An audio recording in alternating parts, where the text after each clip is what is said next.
The clock had long surrendered to darkness, and I found myself hunched over my laptop in the quiet glow of our living room. Suddenly, a dissonant clamor shattered the silence, a frantic symphony from the nursery. My heart thumped wildly as I raced to discover what terror might be unfolding. There, in the dim light of a room meant for our newborn, I confronted a nightmare. My mother-in-law, Judy, was tampering with my baby's safety. At 26, fresh into the throes of motherhood after welcoming our son, Ron, nearly 4 months ago, I was still learning how to shield him from harm. My husband, Liam, 28 and stubbornly convinced that his instincts trumped all expert advice, had proven a frustrating and unpredictable partner in parenting. He'd repeatedly defied every warning. Despite my desperate pleas, he insisted on rocking our baby into slumber in positions I knew were dangerous. Each time he did exactly the opposite of what I advised, his misguided gut feeling leaving me trembling with both anger and fear. And now, with Liam off on a last-minute business trip, he'd arranged for his own mother to help me, an idea he claimed would nurture a precious bond between Judy and our son. Yet, Judy's outdated dogmas and know-it-all demeanor were far from the reassuring support I craved. How could a night meant for quiet work turn into a heart-pounding rescue mission? The forbidden formula. Earlier that night, as I tucked little Ron into the nursery, I imagined the routine unfolding perfectly, a few extra minutes of work before my long-awaited maternity leave. With the baby monitor humming softly beside me, I allowed myself a moment of distraction. But when the monitor suddenly sprang to life with unsettling movement, my pulse leapt. On the screen, Judy cradled Ron, her arms attempting to soothe him while a feeding bottle, improperly stashed in her pocket, peeked out as an unspoken threat. I dashed to the nursery. My mind raced through every rule I'd set. No one but me was to prepare his formula. I intercepted her just as Ron's cries faded into a fragile calm. "What is that bottle?" I demanded, my voice trembling between fury and fear. Judy's answer was as chilling as it was absurd. She'd mixed water with raw cow's milk, claiming the unpasteurized milk, from a local farm, mind you, would bolster Ron's immunity. As if mixing such dangerous substances were a mother's routine choice, she insisted that Liam had urged this experiment, convinced I was overindulging our son and risking his natural strength. My stomach churned with disbelief. Every instinct screamed that no baby should ever taste such a concoction. I ordered her out of the nursery and, in a desperate bid to reclaim control, dragged her aside. Her retort was vicious. She hurled accusations that I was a helpless, incompetent mother, determined to spoil Ron by coddling him. The air exploded with tension as she shoved me, igniting a physical clash in which both of us bore scratches, a violent punctuation to a night spiraling out of control. Could I really risk everything for the sake of protecting my child? Aftermath in the first call. Barely had I managed to force Judy from the nursery when the sirens of destiny finally arrived. The police stepped into our domestic drama after an agonizing 15 minutes, and while Ron's soft whimpers filled the room, I recounted the chaos with a mix of relief and terror. In the temporary fortress of our nursery, with Judy's anguished cries echoing down the hall, I clutched my son close as I dialed for help. Every moment that passed deepened my conviction that my child's life was worth every scar, every sleepless minute. Within the tangled haze of that night, I realized I could trust no one, not Liam, not his meddling family. The very next day, Liam called. His voice, heavy with regret and barely concealed anxiety, inquired whether I had indeed involved the authorities. Without hesitation, I confirmed my decision. I told him that his reckless advice and his mother's dangerous interventions had driven me to the brink, and that, as a consequence, I was preparing for divorce and determined to reclaim full custody of Ron. His plea for peace crumbled into tears as he argued that my reaction was excessive, insisting that their misguided attempts were merely born of love for our child.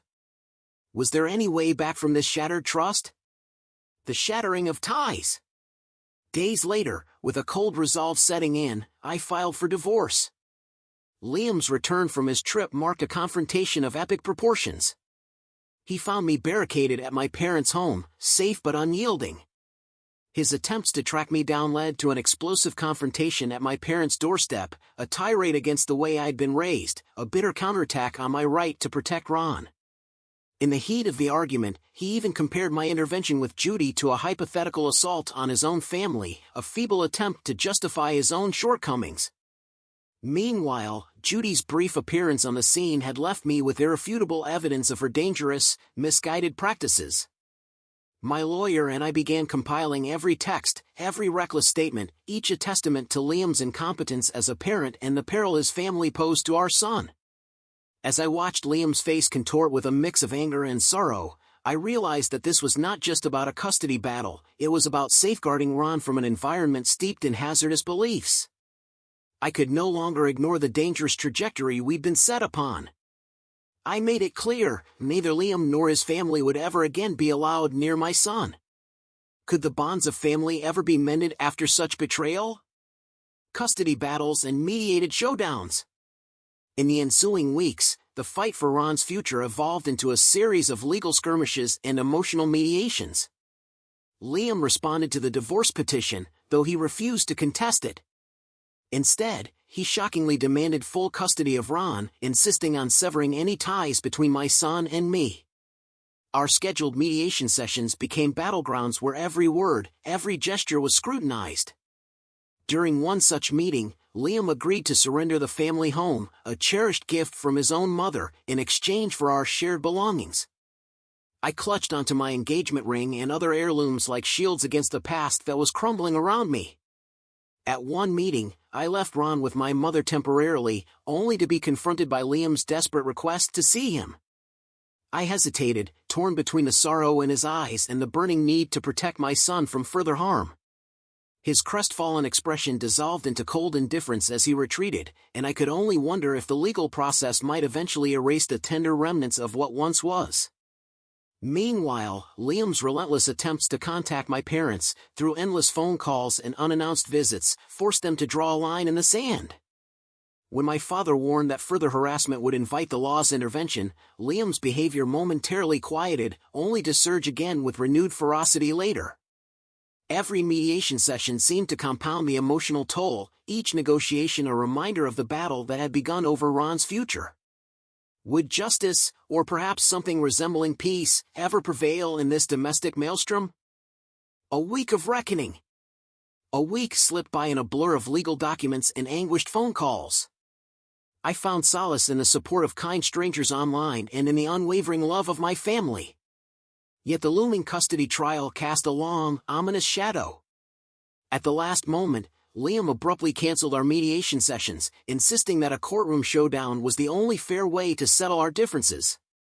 He seemed to believe that a judge would side with him once all was laid bare, even as the record, especially that fateful night with Judy, spoke volumes against his parenting.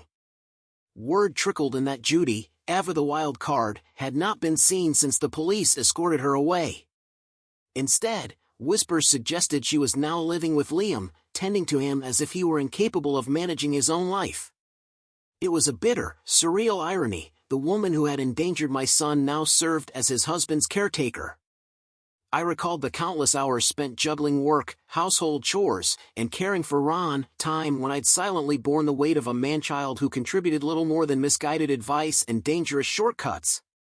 Now, as I braced myself for a long court battle, I vowed never again to sacrifice my son's safety for the sake of maintaining a fractured family facade. Could I finally reclaim a future where Ron was safe, cherished, and free from the chaos of a broken home? A final stand and new beginnings. After a tense series of mediation meetings, the day arrived when I stood firm as the mediator outlined the final divorce terms. Liam wanted everything: my heart, our shared life, even the remnants of our once happy home. I consented only to let him have the house, a relic of his maternal inheritance, while I safeguarded every other symbol of our past, including the engagement ring that now felt more like a talisman of survival than a promise of forever. Walking away from that sterile room filled with lawyers and endless paperwork was surreal. I left Ron in the care of my mother, a twist of fate that allowed me a moment to reflect on how much I'd sacrificed for a man who never truly understood responsibility. When Liam formally inquired if he could see Ron that day, I refused gently but firmly. His eyes, briefly clouded with regret, then hardened as he turned and vanished into the crowd of indifferent faces. I couldn't help but wonder if our paths were destined never to cross again, at least, not as the family we once pretended to be. In the following days, whispers of support from my extended family bolstered my resolve. My cousin, whose spacious home promised a fresh start, invited me to move in, offering not only shelter but also a reprieve from the ever-looming presence of Liam and his relentless harassment.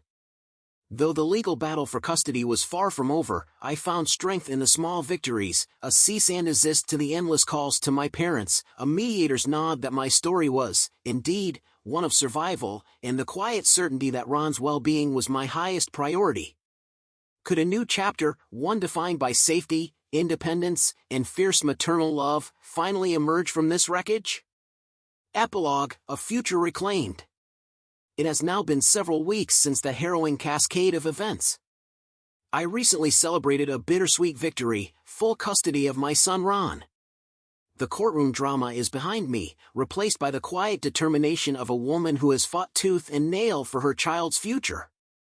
As I prepare to return to work, I reflect on the turbulent journey, from a sleepless night disrupted by a mother-in-law's dangerous meddling to the finality of legal separation and a decisive break from a life fraught with risk.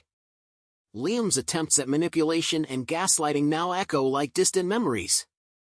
His intermittent phone calls, his bitter messages, and the desperate attempts by his family to reclaim what they lost are gradually fading into the background. I'm setting up a new life with my cousin's help, in a place where Ron's laughter replaces the echoes of conflict. Though the scars, both physical and emotional, will linger, they serve as reminders of the strength it took to protect the one person I love most. In sharing this story, I hope others may find the courage to rise above toxic entanglements. Sometimes, the hardest battles are fought not just for ourselves, but for the future of those who depend on us. And as I finally close this tumultuous chapter, I leave you with this thought: when the night is darkest, the promise of dawn shines all the brighter. Is it possible that the end of one story might just be the beginning of a safer, brighter tomorrow?